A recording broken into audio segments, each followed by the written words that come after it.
Yeah, this is how I roll, man. This is how I roll. You know, when you're an FA Cup champion, you can go in alive rolling like this with shades and everything, trying to look cool because that's what we do. We only win trophies in this house. I know that's whack. Listen, man, we're FA Cup champs. You know, we can roll into places, rocking some shades, right? All right, man, let's get serious. What's up, people? Welcome back to the channel, guys. Listen, this is Man United Central. I'm your boy Luther. I appreciate you being here. Listen, let's talk about Manchester United. Let's talk about what is going on with Erik ten Hag, right? Sir Jim Ineos, they have a decision to make. What do you do with a coach or a manager who has just won you back-to-back trophies? What are you going to do with that? Well, this is what I can tell you. According to Fabrizio Romano, he's saying that, let's see, it's saying Manchester United board is set for a review this week in order to decide on Erik ten Hag's future. Contacts with representatives of other managers already took place in order to be ready. It's up to the directors and Ineos now. So basically, internal talks start today, and crucial days and hours are ahead, right? So, guys, listen, this is a big deal. So, who is going to be handling this quote unquote review? Yes, we know it's the board, right? But who are going to be the top guys? According to reports again, which this really surprised me, but the main reviewers or the main decision makers, obviously, will be Joel Glazer and Sir Jim Ratcliffe, will be leading Manchester United end of season review that will determine whether Erik ten Hag, FA Cup 2024 winner, remains in his job. There will be an input from Jason Wilcox and Sir Dave Brailsford. All right. So, there's gonna be people putting inputs in there. Okay, all the other people are fine, but Joe Glazer, I mean, this dude hasn't been anywhere around the football team, to make any decision on if Ten Hag should stay or not. It doesn't make any sense. So to me, this is ridiculous. But it is what it is.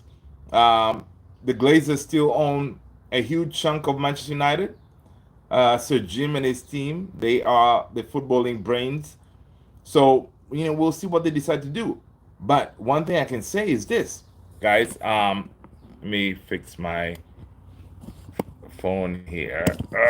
Okay, let's see. All right, cool. Apologize for that. Yeah, rookie mistake. I don't know if it looks all right, but it is what it is. Let's get back to it. All right, so listen. Yeah, so these guys are going to decide if Ten Hag to stay or not. One thing I can say, us, the fans, and the even the players, everybody looks like for once, we are aligned when it comes to if Ten Hag should stay or go. Most, from what I see, even the Ten Hag outers, right? I watch a lot of channels on YouTube. I follow a lot of them, like my boy Saeed from Saeed TV, Rants, all these, they've always been Ten Hag outers. But even those guys, not necessarily, I'm not mentioning those two, but I'm just saying in general, based on that win that we had, how was it on Saturday, right? It was such a positive vibe to the whole United community, right? We didn't expect to end the season that way, right? We didn't expect to end the season with a smile on our face, right? We didn't expect to have a end of season, you know, sticking it up to Man City because everybody expected Man City to win, right? But based on the way our season was going, like we were like, man, you know what? Yeah, we're just gonna go to that game. Man City's just gonna do Man City do, and pretty much destroy us. But It didn't. It didn't happen that way because Ten Hag and those Man United players, they had a game plan, and Ten Hag set us up perfectly to deal with Man City. And it's one of those things that, like, it wasn't like a fluke, like we had a penalty or something crazy happened and, we were able to conjure up a win. No, it wasn't. We actually played them out of the park. Man City couldn't do nothing, right? Yes, Doku got that one goal, which I believe, Onana should have saved. But you know what? We had the game on lock. For once, we were confident. But again, when Doku scored that goal, I was like, oh my God, is it going to be the good old Man United where we capitulate like what we did with Chelsea or many other games that we were leading and then, we dropped the ball? But it didn't happen that way. We became champions, which is so good. Like, it's such a good feeling because, like, you know what? Right now, you can try to forget all what happened this season. We finished eighth, negative goal difference and all that stuff, right? Forget all that. We're champions, right? At the end of the day, it's trophies. Ask Arsenal. I'm always going to go with Arsenal. If somebody was to ask who had the better season, Man United or Arsenal, come on, man. It's going to be Man United because it's all about the trophies, right? So anyway, let's get back to this. So listen, one thing I've seen that is pretty positive is the Man United community is really together on wanting Ten Hag to stay, right? The reason I'm saying that is this, right? I saw this. So there's a huge Man United community. So the Man United's largest independent supporters group released a statement urging Sir Jim Ratcliffe to keep Erik ten Hag, right? So this group pretty much sent a tweet to Sir Jim, say, hey man, listen, I know you guys are doing your quote unquote review, right, on whether Ten Hag should stay or not, but this is the tweet that they put out. They said, look, the tweet went like this: Sir Jim, if you care about the match going fans and proper United everywhere, you'll stand by our manager. We want him to stay. Do the right thing, right? So this is from the biggest United supporters group putting this out there, right?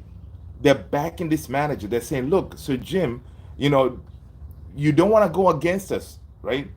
You can make the decision now, say, hey, you want to bring your own guy, right? Because this is what happens usually. New ownership takes over. You want to bring in your guy, right?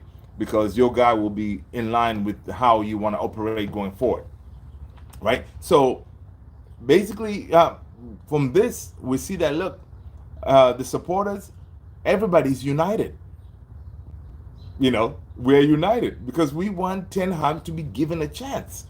And another thing is, look, I saw this open letter that was sent to Ineos. This was incredible, right? Let me read this to you guys. So this open letter sent to Ineos was like, it goes like this: Dear Ineos and Glazer family, we are Manchester United fans have been reading quite worrying reports in the lead up to and after the FA Cup final this Saturday against Manchester City regarding Erik ten Hag's future. Erik ten Hag has not had his best season, but he has had a tough card dealt. 60 plus cases of injuries, instability as a result of sale process, media's portrayal of him and his squad, alongside much more, right? Erik ten Hag does not deserve to leave this football club, right? He is 2 years into the project in which he has brought home 2 trophies, more than any other manager since Sir Alex Ferguson. It's not always been perfect, but he's done very well. I can say as a Manchester United fan, I do not want Erik ten Hag to be sacked. Agreed to leave by mutual consent or resigned, as I will be in the group of fans protesting against this. Right? This letter goes on to say, look, do not sack Erik ten Hag. The fans want Erik ten Hag to remain, and the Wembley fans chanted his name and his praises. We are in a positive project, right? Please do not press the reset. Listen to the majority of fans. Keep Erik and give him your full support. If you do care about our club, you will do this. Yours sincerely, fans of Manchester United. That was powerful, people. That was powerful. Because these are the fans. Ten Hag is being backed by the fans, the players, right? And if Ineos, when they came on board and said, Jim, they were like, look, we're always going to be listening to the fans, do what the fans pretty much they're asking for, right? Now, if the fans are telling you, Sir Jim and Ineos, that look, we want Ten Hag to stay, and you gonna be like, you know what? Forget you fans. What are you basically trying to say here?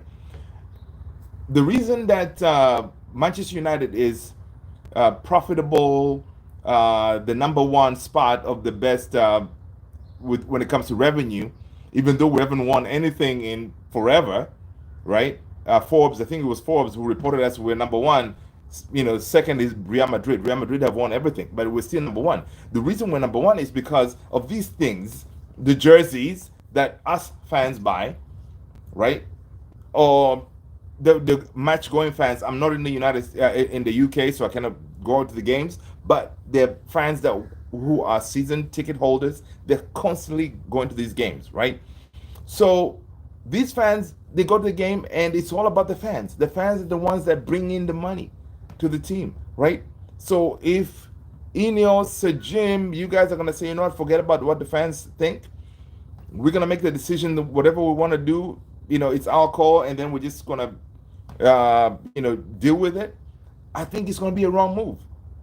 For once, I think it will benefit Ineos, Sir Jim, to listen to the fans, because we will know, as fans, we will know that, you know what, our voice matters, right? It's not about only our money, because some people, spend hard-earned money to buy those tickets, to go to those games, to buy these jerseys. They're not cheap, right? And whenever we buy these jerseys, we bring money to the team. So, by you keeping Ten Hag, you're going to show the fans that, look, you know what? We listen to you guys. We're going to give Ten Hag a little bit of time to see if he can turn this ship around. And we have seen Ten Hag that he can get us trophies. At the end of the day, whenever we bring in these new managers, whoever we bring in, you want trophies, right? You don't want to bring him in just so he can play beautiful football, Arteta, quote unquote, right? We can see our noisy neighbors, Man City. Hey, they have Pep Guardiola. Pep Guardiola played beautiful football, but got him trophies. Yes, 115 charges, they're still pending. You know what? That's for another day. But it's all about trophies, right?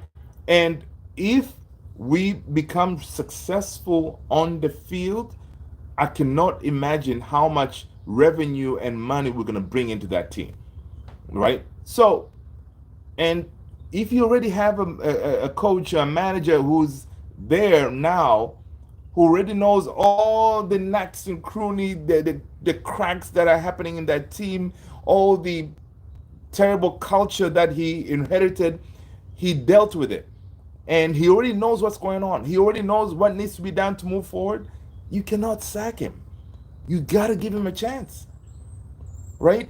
Because now if you hit the reset, you're going to bring a new person who doesn't know nothing about what's going on in the club. Same as you guys, Ineos, Sir Jim, Sir Bursford, or Dan Ashworth when he comes on board, Wilcox. You guys are new. You don't know what's going on. Ten Hag has been there. right? He has seen all the mess, so he knows what's going on. He knows what needs to be done, right? Especially in on the field, right? He knows what needs to be done.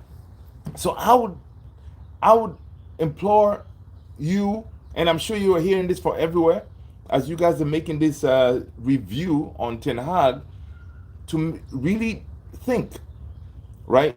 Yes, they said they're going to review the entire 2 years that Ten Hag has been on board to make a decision. But even if they do that, the odds are still on Ten Hag because, hey, in the 2 years he's been here, we have seen a huge progression. Look at the youth team, you winning everything. Look at the Ten Hag brought in Kobe Mainu, Ten Hag brought in Garnacho, right? And we saw after the game on Saturday, he was talking to, I forgot the young player. We saw him. He did the same thing with Kobe Mainu after we won the Carabao Cup. He kind of put his arm around Kobe and said, Kobe, listen, I want you to be on that field next time we are on. Next time we are playing, competing for titles, right? And Kobe was there, and Kobe delivered. And he did the same thing with this other kid. I forgot his name. And you can see him. He was talking to him and said, "Look, remember this because I want you to be here." I think the kid also plays as a six. So there's a strategy, and Ten Hag knows how to develop these young players. Right? He knows how to mold them to get them, to that level. We have seen him with Kobe. We've seen him with Garnacho, right? And our ethos, our philosophy has always been to bring in youth, right? We've always been done it for I don't know how many years, right? Forever. We've seen it with Rashi, Johnny Evans. We always bring in from the youth and bring him to the first team, and they always deliver. So we got to continue with that. And Ten Hag knows that. He knows that he needs to be doing that, and he's already doing it. There's proof in the pudding, they say, right? And listen, another thing is this, right? With Ten Hag staying on the team, with the team right now, it gives you, Ineos, you guys, time to put together all these pieces, like the recruiting, the running of the team properly, everything together, because at least one piece stays constant, which is Ten Hag and the team, because he knows the players. He knows which players need to be sacked, literally, get rid of, all right? And when we talk about getting rid of players, you know what, man, I'm so sad that Varane is leaving, but again, his salary was too high. Based on Varane, the way he played, man, it was crazy. He was unbelievable. It sucks that we're getting rid of him, but again, some of these players, Varane, case in point, and Casemiro, the wages are too high, right? So that part I can deal with, right? Because Ineos to say, look, this cannot happen. We cannot be paying these players this crazy money. So fine, okay, Varane can go. He's been injured anyway, but he was incredible. So we bring in another defender who is almost close to that caliber that can do almost the same job, but in a way, it's sad to see him go. And we see another player leaving. All right, Martial hasn't played forever. Hey, listen, he's leaving for free. Today we saw he put in his statement to the fans, thanking the fans for the support and all this stuff. But Martial, when he came on board, man, Martial and Rashi, fire. But again, it wasn't long enough. But now we have the young. We have Rasmus Højlund leading the line. We have Garnacho, Kobe Mainu, Amad Diallo. Come on, that's 4 starters right there. Young kids doing the job, doing what they know, doing what Ten Hag is instructing them to do. You know what? Listen, the future is amazing. I cannot wait to see what that next season is going to be. One thing I can say is this. Ten Hag said, look, in his entire coaching career, he hasn't had this many injuries, right? In one season, right? 60 plus, ridiculous. And that BBC had reported that Man United, actually, we had the worst injury crisis compared to all the other teams, right? So, come on. If you don't have your back four, a constant back four in your defense, Come on, you can't win much, man. Games are won from the defense. The defense has to be in sync. That way they can advance the ball. They know each other. They can focus. Everybody knows where everybody is. That kind of situation. They can, they need to know each other. We see what Arsenal did, right? Saliba and I forgot the other guy. They pretty much the whole season they played together. Hence, they have the best defense. Best defense equals the best Golden Glove winner, their goalkeeper, right? Raya. So you need that. You need a steady defense back four. That way you can get to where you need to get to. So what I'm saying is this: next season, I don't see us having this many injuries. So Ineos, you guys, give Ten Hag a chance. That way, next season he can fix this. And also, it buys you time, man. Come December, if he flunks, he's not doing what he needs to be done. We're still sitting on 8th or worst 10th. Yeah, you can sack him. That's all right. But at least to the fans, you showed like, look, you listened to us and you gave him a chance. Listen, man, that's all I got for you guys. I appreciate you being here. Make sure to hit the like, subscribe, hit the follow. And listen, I'm trying to do this live thing. It's interesting. You know what? I like it. So yeah, I'm gonna try to schedule something that way I can go live more often, so I can chat with you guys and give you my 2 cents. All right. Listen, I appreciate you guys being here. We are actually on the road to 1,000 subscribers. We are 900 and whatever. So smash that subscribe button if you're new here. I would appreciate that. Thank you so much, guys. Listen, I'll talk to you on the next one. Peace out.